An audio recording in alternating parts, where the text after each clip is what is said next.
What is up, Thralls of Metal? We are here bringing you yet another album review. I am Jammin Jon. Il mio nome, Rin. Necrotic Nick. And we are going to go over the latest offering from the band Hideous Divinity with their EP, LV-426. This was released on Century Media Records on the 23rd of April, 2021. This is actually their first EP, in spite of the fact they've been around since 2007. They have 4 other full-length albums and a 2007 demo. If you guys don't know, they're from Italy. Rome, Italy. The buildings will fall down. Yep. They're old. They're ruined. Now, in case you didn't guess by the title of this album, this is themed after one of my favorite movies, Aliens. And I was intrigued just on that because I'm a giant sci-fi nerd. And yeah, I mean, I'm even going the chestburster shirt. Look at this fucking dork. Hey, these guys are dorks because they wrote an album about it. That's true. And I appreciate the shit out of that. I do. Now, these guys have steadily been, like, incorporating different elements in their sound for a while now. They kind of started off as very similar to bands like Our Penance in terms of that brutal, really precise kind of modern death metal. Very chuggy, just riff heavy and pummeling. They've started incorporating more atmosphere with their last release, their last full length, and this I see as another step in that direction. Opening track, Archeron, Stream of Woe. Whoa! It's very interesting in terms of the opening. The opening is dreary. It's kinda, scary, man. Yeah. Like you're in the cold, dark void of space, or hell, dealer's choice. And yeah, it kind of sets it up for the flurry of insane drums and riffs that you are greeted to once the song really gets going. Insane. Yes. Reasonably sure the drummer is a synthetic, much like Bishop from the movie. I'm going to make as many references as possible. But yeah, the speed at which he is going, and that's not just because the drums are definitely triggered, but the turnovers and just the changes that he is making left and right. I mean, if you've heard Hideous Divinity, he's no slouch on this album either. I think it's even more. I think it is too. Yeah. I think he kicked up the jams a little bit, and good job. Blast beats faster than M41A pulse rifle rounds ripping through alien carcasses. That fast. I think overall this EP is about atmosphere more. Yes. Like, it's definitely layered. There's more reverb. Yeah. For damn sure. Like, comparing this, like, because we went back and listened to some older stuff, and this definitely, it feels like a more full sound, but it kind of adds in one way but takes away in another. Yep. While it definitely fills up the sound, there's more atmosphere to it. The fact that these guys like really precise, intricate riffs to, you know, accompany these wild drums. Insane. It kind of loses a little bit of the riffs there because it kind of blends into this almost kind of dissonant mud occasionally, and that is kind of a problem. It's got a little more grit though, because Hideous Divinity stuff for the most part is usually pretty super compressed and very clear. Whereas in this case, I liked the addition of the mud and the little bit more grit. Like, it was still really compressed, but you could hear some definite differences that made it a little bit darker. See, I know I like that sort of style, but generally in like slower music, like Sure, not because sure. this is blast beat like a minute. There are pauses where, you know, they at least take pity on their drummer and let him catch his breath. But when it comes down to the faster parts, it kind of gets lost. Like if you're doing this sort of style with like a slower, like kind of more mid-tempo stuff, Yeah. it really works because the riffs have time to breathe. Like if you're just doing like intricate runs and stuff with all this reverb, it kind of gets a little muddy. There is no breathing. Well, synthetics don't need to breathe, That's I'm true. pretty sure. The song Chest Burst, which is something an alien does apparently. It's very dramatic. Sigourney Weaver. John Hurt, ow. It's fast. There's no groove. Just really, really, really fast.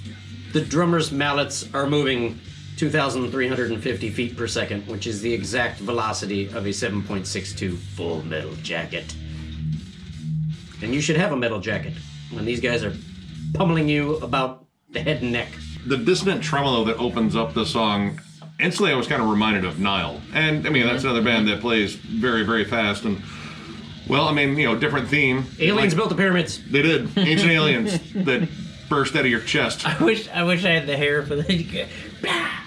Is it possible? Yes, it is. This has some really strange atmospheric breaks in the song that I thought were, I don't know, like kind of Portal-ish. And I know Portal just put out a new song, and I tried listening to it, and it still makes about as much sense as Portal usually does.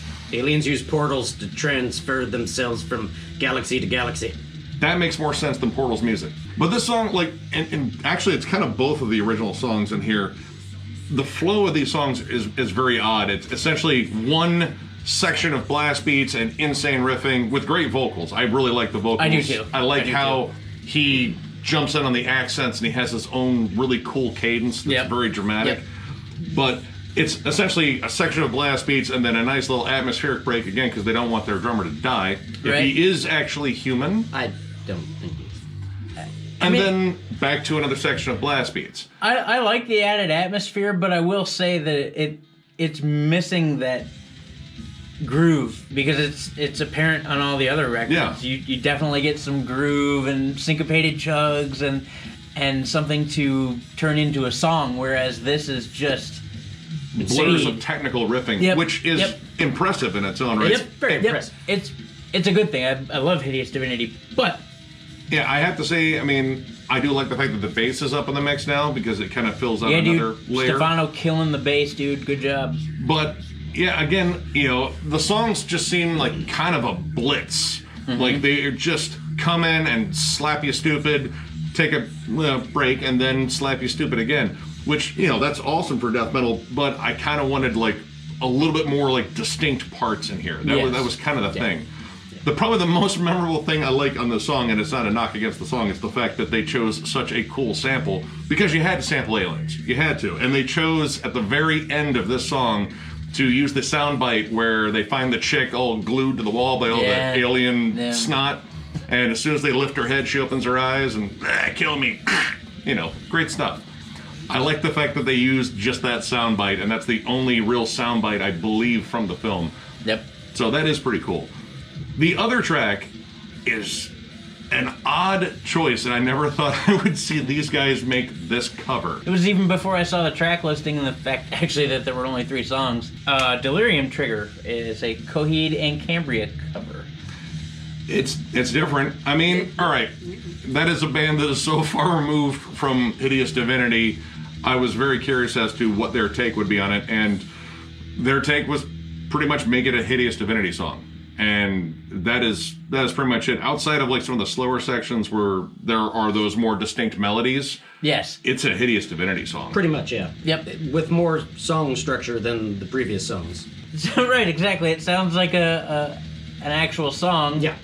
But Hideous Divinity did it, but it's still a song. Like, you can still hear the melodic hooks that are in that actual song. Yeah. I'm not a giant Coheed fan. I like them. Because Claudio's vocals drive me nuts. It actually wasn't a bad cover other than the fact that it sounds kind of nothing like the original. I mean, all right, there's a difference between like let's take our own spin on a cover, kind of like make it our own, but you kind of want to keep that cover intact. Like, so it's still recognizable as a cover. If no one had told me, exactly. Yep. Would not have known. That is how far removed from anything Coheed and Cambria. Like, I didn't expect their singer to come out and wail like Claudio.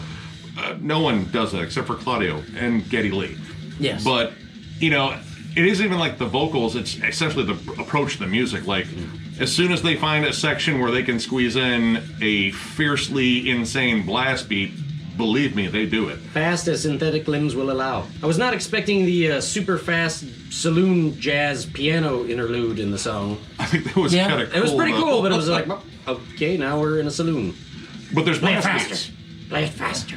So that brings us to the end of this EP, a quick homage to Aliens. Overall, I'm going to give this 3.5 stars. It was decent. If they're doing a full length, it makes me wonder where they're going next, because I kind of like the darker feel for this band. I do like when they have groove, and this obviously doesn't have a whole lot of groove, but there's still talent there. I've seen these guys do it live a couple times, and it's insane. So yeah, I want to see what the future holds for their next album, simply just based on the fact that it has a darker feel, and I liked it. I'm gonna give this a 3. I like this, and I'm kind of curious in terms of like the sound overall, whether this is going to be something that is isolated to this themed EP, because I mean, I guess atmosphere is kind of a thing. Especially considering it's kind of synced up to a really sweet movie that definitely thrives on creepy atmosphere. I like the fact that they reference one of my favorite movies of all time. That's absolutely awesome. I think maybe some production choices or, I don't know, some minor tweaking in terms of the mixing. Because again, you have all this precise riff work and it kind of gets buried in the blender of just insane technical play. Which, again, is always impressive. I think these guys are top-notch musicians. Seeing them live, these guys whooped so much ass. I'm just kind of curious if this is going to be something that carries over the next album or this was just kind of a one-off theme. But I like it for the most part. The cover was kind of odd, but they still did a really good job. Yeah. And I definitely look forward to any future full-length releases because these guys are badass. I'm going to go with a 3 as well. Pretty much what they say. They're excellent musicians. It's not easy to play that fast. Maybe this EP was a quarantine thing where they just wanted to write a couple of songs about aliens. Probably watched the trilogy's the best way to go than all the other stuff. Yeah, definitely. Yep. Watch the director's cut of Aliens, too. And decided to write a couple of songs and for some reason do a Coheed cover. Possibly. Maybe they wanted to put a creature on your face and shove a tentacle down your throat to implant an egg full of doom, hatred, and speed to burst out of your belly. Ouchie. A little muddy. Ought to cleaned it up a little bit because a lot of things are happening there. It's fast. Rapido. But overall, grazie. Well, it's game over. Game over! We are in some pretty shit now. So if you enjoyed this review, give it a thumbs up. And if you are new to the channel, subscribe because we do stuff like this All the time. And if you would like to help us out further, we have a Patreon going on. So there's a link below in the description. And if you would like to help us out and donate there, we would much appreciate that. We're going to throw on some outtakes, podcasts, probably just a random picture of something weird that hopefully you guys like. We do that. $3. That's weird. 3. Oh my. So if you would like to help us out there, we would really appreciate it. And with that, I thank all of you, and we will catch you later.